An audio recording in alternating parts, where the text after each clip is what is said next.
तुम्ही आलाय आता साहेबांनी जस्ट आता शिंदे साहेबांनी छान गोष्टी सांगितल्या त्या कुणाला कळतात की ज्याला जो काम करतो ना त्यालाच कळतात. बरोबर. आज मॅडमने चांगले बोलल्या. मॅडमचा प्रॉब्लेम गेल्याच आठवड्यातला होता, त्यांनी इथे प्रत्यक्ष मांडला. पण त्यांच्याबद्दल मला खूप आदर वाटतोय की ते काय म्हणले, काय झालं तरी मी याला काम करणार, सोडणार नाही. तर त्यांच्यासाठी जरा जोरदार आणि असा निर्णय घेणारी सून, असा निर्णय घेणारी एक आई, असा निर्णय घेणारी एक पत्नी आणि अशा निर्णय घेणारी बालाजी ग्रुपची वाघीण.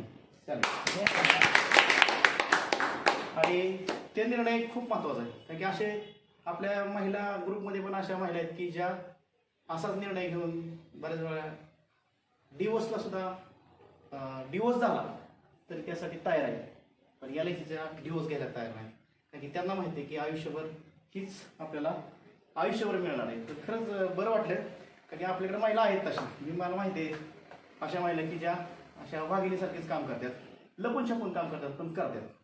तर मॅडमनी पण चांगलं बोलले.